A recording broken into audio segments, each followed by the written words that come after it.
¿Sabías que el 60% de tu calefacción se escapa por las ventanas? Cambia a ventanas con certificación Passive House diseñadas para viviendas de consumo casi nulo. Renoven dispone de un centro exclusivo de fabricación de estas ventanas único en Navarra. Además, disponemos de instalaciones en toda la zona norte para ayudarte a ahorrar en calefacción. Renoven, ventanas para toda la vida.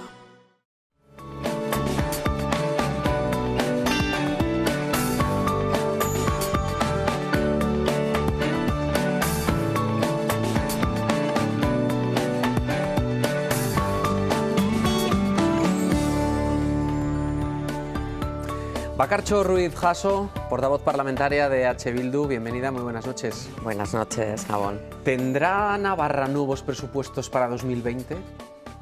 Estamos empezando a hacer el camino, todavía no podemos aventurar nada, pero bueno, yo confío en que seamos capaces de negociar y de llegar a acuerdos para que Navarra tenga unos presupuestos que mejoren todavía más los de la legislatura pasada, y creo que es posible.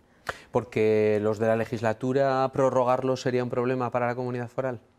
No sería un problema en tanto en cuanto creo que a lo largo de la legislatura pasada y los últimos presupuestos que aprobamos tenían un techo de gasto importante, y las inversiones en materia social, un poco las prioridades que como Euskal Herria Bildu pues nos marcamos. Creo que están cubiertas, pero creo también que con un techo de gasto que puede aumentar en más de 200 millones se puede seguir avanzando y se puede seguir afianzando esas políticas sociales que en definitiva son las que han marcado los últimos años. Ha dicho que hay margen de negociación, que hay margen de maniobra para que Navarra tenga nuevos presupuestos. ¿Cuál es ese margen de maniobra? ¿En qué punto está ese margen? Bueno, pues mañana tendremos el primer contacto, la primera reunión para hacer un contraste en primera instancia pues de las prioridades y de las propuestas que tenga el Gobierno y que nosotras también vamos a aportar en torno a la fiscalidad y en torno a los presupuestos. A partir de ahí nosotros vamos a plantear un marco de negociación, vamos a plantear diversos temas, en principio generales, que serían nuestras prioridades y desde luego a partir de ahí, bueno, nosotras vemos factible poder establecer un marco de negociación que nos lleve posteriormente pues a aprobar unas medidas fiscales y unos presupuestos que se correspondan con las necesidades de la mayoría social de Navarra. Avánceme algunas, aunque sea alguna línea roja, por donde no va a pasar H. Bildu. Nosotros planteamos siempre las negociaciones en términos constructivos. No se trata de líneas rojas o líneas blancas. Yo creo que los principios y los criterios que tienen que caracterizar a una política presupuestaria, incluidas también las medidas fiscales, tienen que ser la de la equidad, la de la progresividad y la de una redistribución justa de la riqueza. Partiendo de ahí, bueno, pues lo que tenemos ahora mismo son las medidas fiscales que ha trasladado el Gobierno y al Parlamento. Ahí pues es evidente que compartimos algunas y no compartimos algunas. De hecho, hemos presentado una enmienda a la totalidad a la medida relacionada con el patrimonio afecto a los bienes empresariales y por tanto, bueno, pues creemos que hay que hacer un análisis integral. Hay que garantizar una suficiencia financiera para los próximos años, porque este año, bueno, pues hay un remanente, hay un incremento del techo de gasto ya establecido, pero también las medidas que se plantean que van a tener impacto, por ejemplo, el IRPF vía deducción de las prestaciones por maternidad y paternidad, bueno, pues van a tener un impacto no en el 2020, pero sí en el 21, y por tanto, bueno, está muy bien plantear medidas como la deflactación, que tiene un impacto de 11 millones de euros, pero que eso es algo que ya se consolida para futuros ejercicios, pero hay que garantizar también que las políticas sociales, los retos que también el Gobierno actual se ha marcado, en el que podemos compartir gran parte del acuerdo programático, hace falta financiarlo también. Y por tanto, bueno, pues además de plantear medidas que suponen una merma en la recaudación, hay que mirar también a medio y largo plazo, y eso es lo que le corresponde hacer al Gobierno, y desde luego luego, bueno, pues Euskal Herria Bildu también va a plantear medidas en ese sentido. Más en la última parte, más en la parte de las enmiendas. Es decir, el Gobierno le toca colocar aquí y aquí cantidad arriba, cantidad abajo, pero luego llega el momento de las enmiendas. Ustedes dijeron que desde el principio de H. Bildu quería estar en la mesa de negociación. Dijimos que si lo seguimos manteniendo, que lo lógico, cuando estamos ante un gobierno de coalición, en este caso, que no tiene mayoría parlamentaria, es que haga un trabajo previo. En la legislatura pasada había un gobierno que tenía un apoyo de 26 parlamentarios y parlamentarias. Y por tanto, bueno, el proceso de negociación previo, más luego el proceso de negociación de enmiendas, era en unos términos, sabiendo que había una mayoría, en principio, suficiente. Estamos ante un gobierno que nace, obviamente, de un acuerdo que tiene 23 parlamentarios y parlamentarias, y por tanto sabemos también que en el proceso de enmiendas es muy complicado llegar a acuerdos solamente vía enmiendas y solamente en la tramitación parlamentaria. ¿Por qué? Porque una vez que está el anteproyecto redactado, sabemos que es complicado dotar a determinadas partidas de más presupuesto si no es quitando a otras partidas, y por tanto todo se complica. Por eso decíamos que lo lógico, y por eso, bueno, pues creo que el Gobierno ha acertado en este caso, lo lógico es que previamente a acabar de redactar ese anteproyecto de presupuestos escuche las prioridades, las aportaciones que podemos hacer, y desde luego, bueno, desde nuestro punto de vista es importante que ese marco de negociación establezca muy claramente cuál es la hoja de ruta para que los presupuestos sean aprobados. Y nosotras lo dijimos ayer también. A nosotras nos parece incompatible establecer un proceso de negociación fructífero con Navarra Suma y al mismo tiempo hacerlo con Euskal Herria Bildu.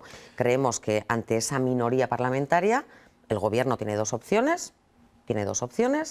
Una es la de mirar a la derecha, y ahí está Navarra Suma, con sus propias prioridades también en materia fiscal, que ya las conocemos, y es la de rebajar todavía más los impuestos y favorecer a determinadas rentas. Y en materia presupuestaria también, bueno, pues en fin, son públicas las posiciones en temas como la renta garantizada o determinadas políticas sociales. Y tiene otra opción, que es mirar a la izquierda, y si realmente quiere seguir el espíritu del acuerdo programático y de un acuerdo en términos progresistas, creo que la única opción real es la negociación y llegar a posibles acuerdos con Euskal Herria Bildu. Pero usted sabe que la negociación también obliga a veces a dejar pelos en la gatera, a tener que elegir un poco de aquí, otro poco de allí. Ayer mismo el señor Alzorri del Partido Socialista de Navarra decía que, por ejemplo, puso un ejemplo, ¿no?, que en el impulso de infraestructuras podían tener mayor connivencia con Navarra Suma y en la mejora de los servicios sociales con ustedes. Bueno, eso es una obviedad, más allá de una negociación presupuestaria, es una obviedad. Bueno, pero son dos puntos muy potentes. Estamos hablando de las infraestructuras, donde con ustedes, en fin, tienen desacuerdos. Pero también tienen desacuerdos en materia de infraestructuras con dos socios del acuerdo programático, como son Podemos e Izquierda Esquerra. ¿Eso va a impedir que Podemos, como parte del Gobierno, apruebe los presupuestos? Me imagino, no, pues por eso digo que no. Precisamente por eso lo digo. En cualquier caso, empezabas la pregunta diciendo que en una negociación hay que dejar pelos en la gatera. Creo que venimos de 4 años de negociaciones intensas, de un cuatripartito, que ha sido capaz de agotar los 4 años de legislatura con dificultades en determinadas materias, pero con una gran capacidad, en fin, que ahora parece inédita, casi a la vista de que en esta legislatura, en fin, pues parece que, aun siendo un gobierno de coalición, pues las discrepancias son mayores que en la anterior, ¿no? Y por tanto creo que tanto Euskal Herria Bildu como otras fuerzas políticas estamos muy acostumbradas a que en una negociación, obviamente, nunca sale el 100% de lo que pones encima de la mesa. Claro. Ahora bien, yo creo que... Pero lo del o con nosotros o con nadie... No, pero no se trata de con nosotros o con nadie, se trata de lógica política pura. Se trata de lógica política pura. Últimamente se oye mucho hablar de, en fin, de matemáticas... en fin, variables, de geometría variable, ¿verdad? Es decir, bueno, pues un poco de aquí, otro poco de allá. Bueno, en una negociación presupuestaria con todo el paquete, porque al final los presupuestos, una cosa es aprobar una enmienda o 2 enmiendas, con una fuerza o con otra. Una negociación presupuestaria que tenga como objetivo final aprobar unos presupuestos, creo que tiene que tener unos parámetros de, en fin, de confianza y de establecer unas líneas de hasta qué punto se puede llegar a acuerdos. Evidentemente, el acuerdo programático de la legislatura pasada y el de este también tiene unos desacuerdos importantes.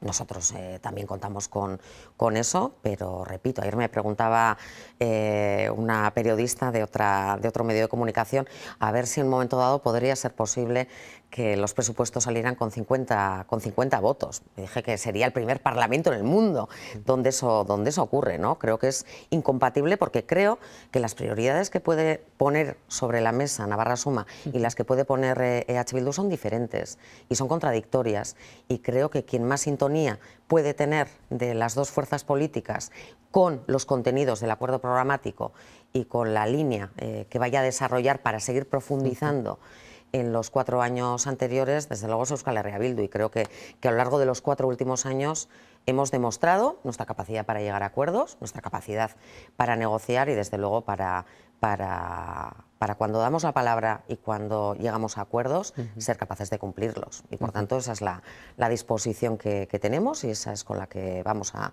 hablar y a negociar con el Gobierno. Le voy a pedir opinión de 2 sentencias de algunos de los portavoces precisamente de ayer que hubo mesa de junta en el Parlamento. La primera es la señora Barcos, la portavoz de Geroa Bai, dijo que el Gobierno iba con unos presupuestos en grueso y que siempre hay margen para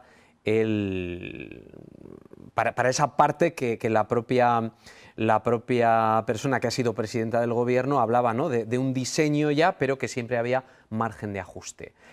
¿Ese margen de ajuste es para usted esa parte de las enmiendas? Porque usted insiste en que quiere hacerlo antes de. Creo que hay 2 fases diferentes. Una es la fase del anteproyecto, que es en la que estamos, sí, donde en primer lugar nosotros queremos conocer ese incremento de 215 millones, ¿a qué va a ir destinado? Nosotros partimos de la base de que los presupuestos del año 2019, los que están en vigor, se mantienen intactos. Partimos de esa base. Y hay 215 millones más que habrá que destinar, y el Gobierno seguramente tendrá sus propios criterios para destinar a determinadas cuestiones. Hay un incremento de estructura de Gobierno importante, algo que también va a tener implicación directa no solo en los 6 millones de estructura, sino también en las políticas que va a dirigir cada departamento, pero a partir de ahí hay un acuerdo programático amplio como el que teníamos en la legislatura pasada, pero queremos saber para este ejercicio en concreto dónde se van a poner los huevos, ¿no? En qué cesto se van a poner los huevos. Y ahí nosotras tenemos nuestras propias propuestas que no van desencaminadas con lo que ya el acuerdo programático plantea, pero también como prioridades a qué habría que destinar en el año 2020. ¿Cómo ve a Geroa Bai dentro del Gobierno? Bueno, pues creo que aporta la experiencia de haber gestionado como partido, pues el único partido que estaba representado en el Gobierno, y creo que aporta esa experiencia al Gobierno actual. Y por otra parte, bueno, pues en fin, pues está en un Gobierno de coalición, algo a lo que en la legislatura pasada pues Geroa Bai también se negó de alguna manera. Y bueno, pues llama la atención a veces, y lo hemos dicho, una falta de cohesión que están haciendo ver, ¿no? Por parte no solo de Geroa Bai, sino del resto de socios de Gobierno, ¿no? Hay algunas cuestiones que enseguida salen que se han transmitido, se han adoptado esas decisiones sin consenso, y bueno, pues hay cuestiones llamativas, ¿no? Me imagino que todos los grupos pues están encontrando su propio espacio dentro del Gobierno, están marcando también sus propias posiciones, y habrá que ver cómo se desarrollan los acontecimientos para saber si hay una acción de Gobierno unitaria donde todo el mundo se corresponsabilice también de las decisiones que adopta el Gobierno, ¿no? Porque al final a nosotras sí que nos preocupa que determinadas decisiones parece que las adopta exclusivamente el Partido Socialista, y eso hacen ver también el resto de partidos cuando rápidamente pues salen a decir o que no están de acuerdo, que no tiene consenso suficiente. Las discrepancias obviamente son lógicas, son necesarias también en un Gobierno plural, y es algo que también vivimos en la legislatura pasada, pero creo que estamos en los inicios de esta legislatura y, por tanto, bueno, pues habrá que ver si esa cohesión se va haciendo a lo largo de estos próximos meses. Quiero cerrar el capítulo de presupuestos de cara a la reunión que van a mantener ustedes mañana, pero quiero que me valore las palabras del señor Soares de Navarra Suma, que dijo que ellos iban a ir a la reunión con la mejor voluntad, pero que les sorprendía que les convocaran, que convocaran a ustedes, también porque siguen sin condenar los asesinatos de ETA.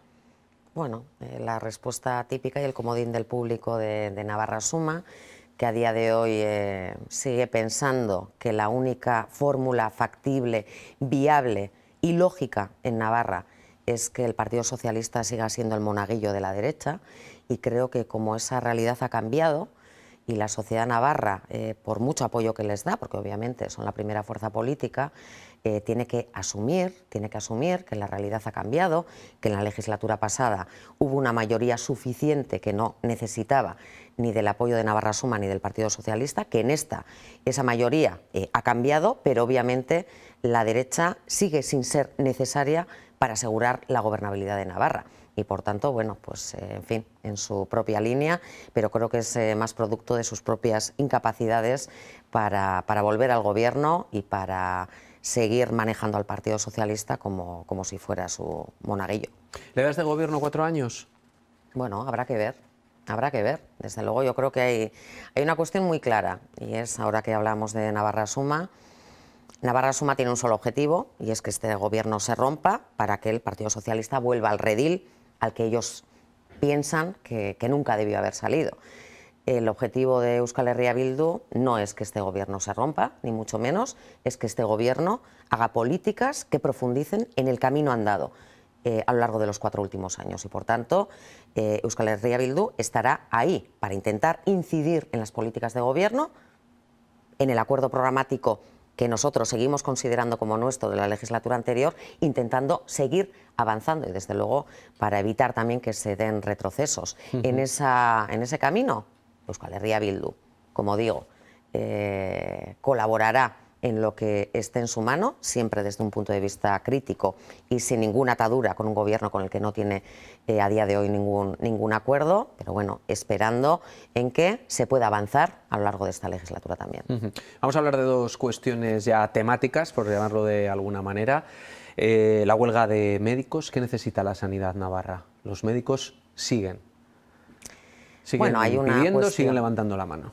Bueno, hay una cuestión de fondo, y es cierto, el sector médico, como otros muchos sectores, ha sido uno de los paganos de los años de recortes y de la crisis económica, y han perdido poder adquisitivo, y eso es una realidad.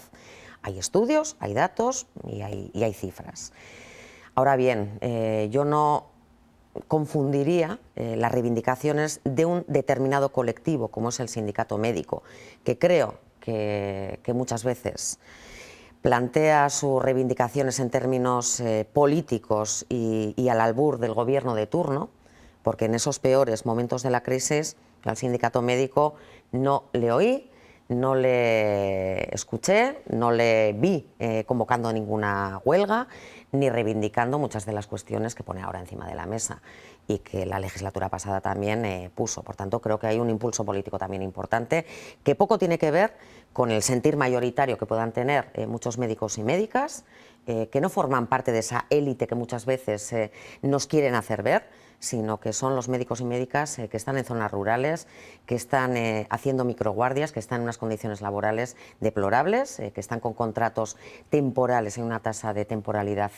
inasumible y que realmente, bueno, pues a los que hay que dar una solución. Por tanto, creo que hay reivindicaciones muy legítimas, incluso del sindicato médico, pero yo no confundiría una huelga convocada por un colectivo concreto corporativo que tiene su propia línea política, que es muy legítima, pero puede ser no compartida, como es mi caso, y la necesidad de dar solución también en términos salariales, pero sobre todo en términos de condiciones laborales y en términos de estabilidad y de fidelización de profesionales, porque no tenemos pediatras, no tenemos médicos para zonas rurales, por tanto hay que dar una solución global que algunas cuestiones están en nuestras manos y otras cuestiones corresponden también al gobierno estatal.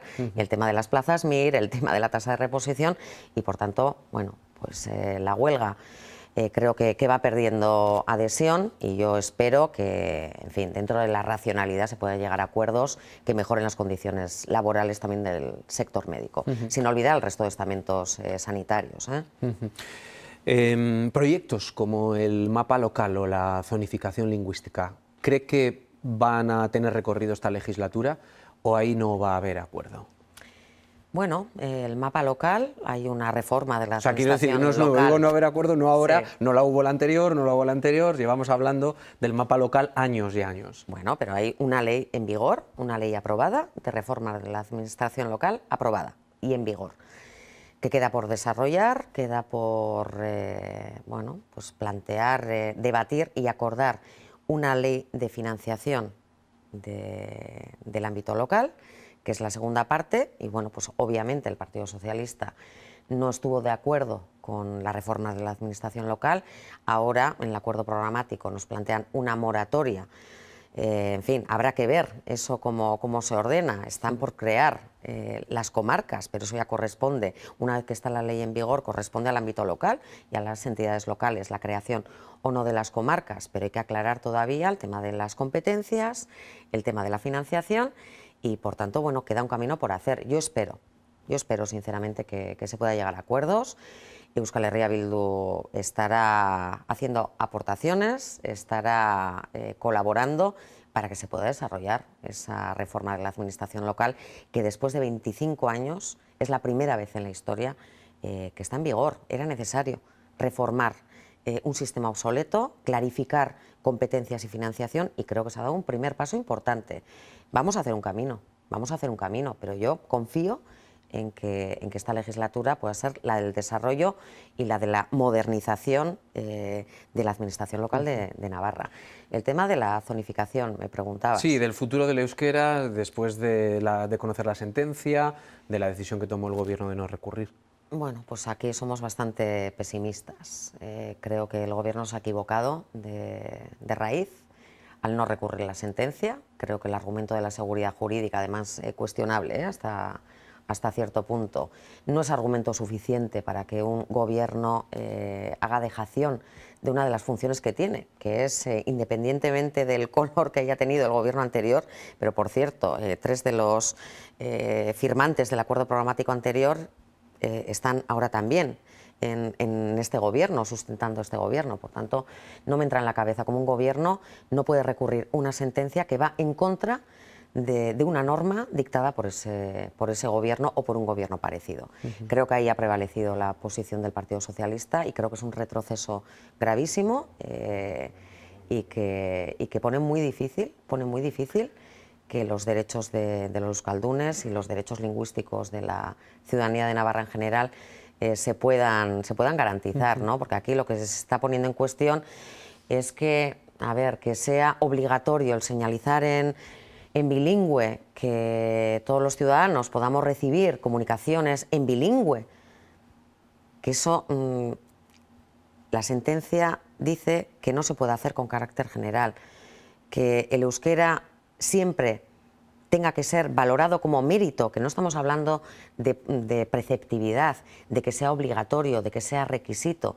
Estamos hablando de que una lengua propia, independientemente de las zonas donde sea oficial o no oficial, si de verdad consideramos que el euskera es una lengua propia de Navarra y el inglés es una lengua extranjera, que obviamente yo no estoy en contra, ni mucho menos de que se considere mérito, pero se puede dar el caso de que el inglés o el alemán sean considerados como mérito y el euskera no. Me parece una aberración. ¿Esperaba que Geroa batallara más la sentencia? Sinceramente sí. ¿Esperaba algo de la consejera Ana Ollo? Sinceramente sí. ¿Qué esperaba? No, hubiera esperado que esa postura crítica que Geroa manifestó en comisión y en determinadas declaraciones públicas hubiera trasladado a un debate interno dentro del gobierno mucho más sustancial y que hubiera tenido un resultado diferente. Sí. EH Bildu ya tiene grupo en el Congreso de los Diputados, de hecho hay una navarra en ese grupo, ese escaño que bailó en las anteriores ahora cayó en manos de EH Bildu, con Bel Pozueta a la cabeza, y estamos ahora en mitad de la negociación de investidura de momento de Pedro Sánchez. ¿Qué cree? ¿Qué va a pasar? Estamos en los últimos minutos ya del programa. Bueno, pues está por ver, ¿no? Yo creo que a está día de hoy... muy abierto. Vamos a por concretar. Acaba de decir el Partido Socialista de Cataluña, el PSC, ha pedido que se reconozca Cataluña como nación y España como un Estado plurinacional. ¿A usted qué le parece? Bueno, ¿Ese debería ser el mínimo paso? Eso hace mucho tiempo que tenía que haber estado reconocido y, de hecho, cuando el Constitucional se cepilló, perdón la expresión, el Estatut catalán, precisamente ese era uno de los temas fundamentales, ¿no? Creo que la crisis territorial y estructural profunda que sufre el Estado español ha tenido a lo largo de estos últimos años y meses su reflejo más profundo en lo que está pasando en Cataluña. Y creo que más allá de que algunos puedan decir que lo que pasa en Cataluña es un problema de convivencia, realmente si el Estado, el Partido Socialista, el Gobierno del Estado y los poderes del Estado son incapaces de asumir que lo que pasa en Cataluña es un conflicto político, que el Estado español tiene un problema estructural que nace de la Constitución misma del año 78 y que es tiempo de plantear el Estado español en otros términos y desde luego en términos más democráticos, creo que seguirán haciendo oídos sordos a una parte importante dentro de ese Estado, a una parte muy importante dentro de Cataluña, y creo que realmente no solventarán la situación y podrán parchear, pero la gobernabilidad del Estado también está en juego. Y creo que el Partido Socialista tiene que encarar esta situación con valentía, pero con valentía y con miras políticas. ¿Pero valentía qué? ¿Sentarse a hablar sin condiciones como pide Esquerra? Obviamente, si el Partido Socialista es incapaz de ver que el diálogo y la negociación política es la única vía para solucionar el tema de Cataluña, si no, ¿en qué se va a diferenciar del Partido Popular? ¿En qué se va a diferenciar del Partido Popular? ¿En que no va a aplicar un 155 duro? ¿En qué se va a diferenciar el Partido Popular? Cuando hablan de diálogo para solucionar los conflictos políticos, que creo que eso sobre el papel o en palabras queda bonito, pero ¿eso en qué se concreta? ¿Realmente el Partido Socialista tiene voluntad de encarar lo que está pasando en Cataluña, pero también el tema de los derechos y libertades sociales y democráticos, realmente soltando amarras de la derecha y haciendo un propio análisis y planteando unas soluciones desde el progresismo, desde la izquierda y desde el reconocimiento de la identidad plurinacional del Estado, o no? Tiene que decir para qué quiere gobernar. Pues estaremos pendientes, que no sé si nos vamos a comer las uvas ya con nuevo gobierno o no, pero estaremos pendientes de lo que pase. Bakartxo Ruiz, muchísimas gracias. Mi esker. Buenas noches.